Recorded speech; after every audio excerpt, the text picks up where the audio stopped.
महोदय, इस कारण मुझ में कुछ धार्मिक प्रेरणाएं भी जागृत हो जाती हैं। वसुदेव जी ने जिस प्रश्न को उठाया है, भले ही एक राज्य या कहीं और के उदाहरण के साथ जुड़ा हुआ है, लेकिन मानवाधिकार एक व्यापक प्रश्न है कि मानव को क्या अधिकार है।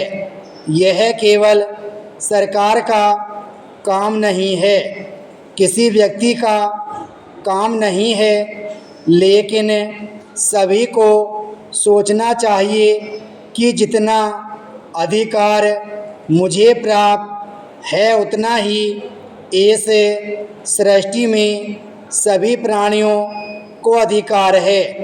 अगर हम अपने अधिकार की सुरक्षा चाहते हैं तो पहले मुझे यह सुनिश्चित करना होगा कि मैं किसी के अधिकार का अतिक्रमण न करूं।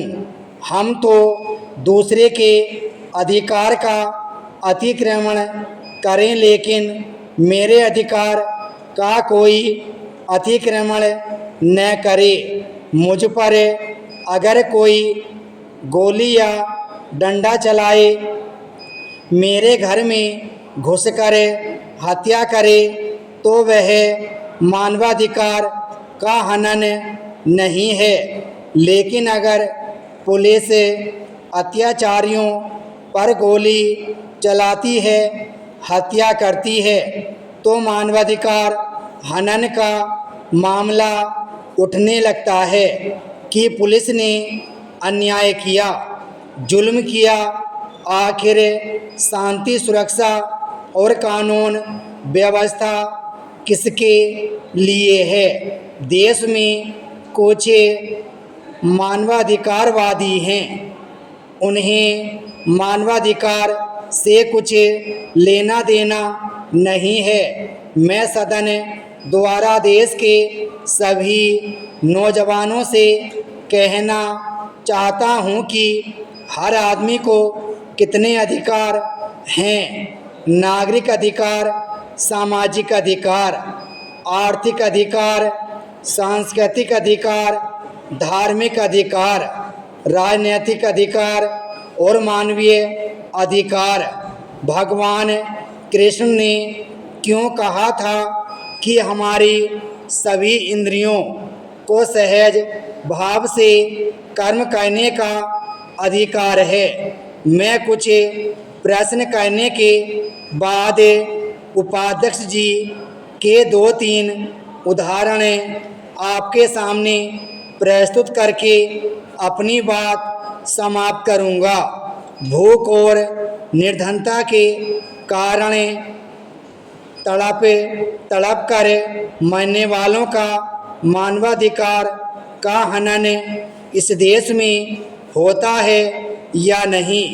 अगर उनके मानवाधिकार का हनन होता है तो उसके लिए जिम्मेदारी किस पर है?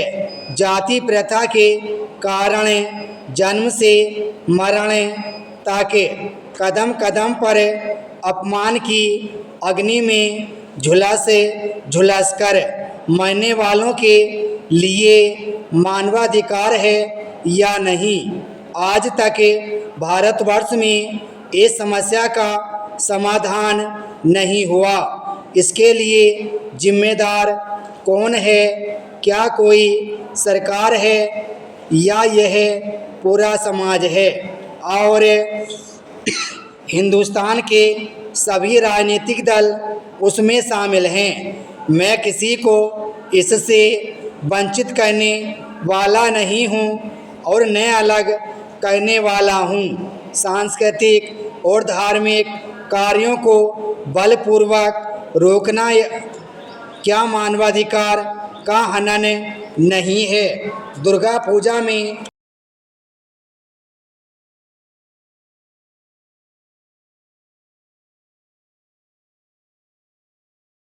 इसी देश में उनके जुलूस को यह कहकर रोका जाए कि इस रास्ते से नहीं जाया जाएगा। विराम स्टॉप।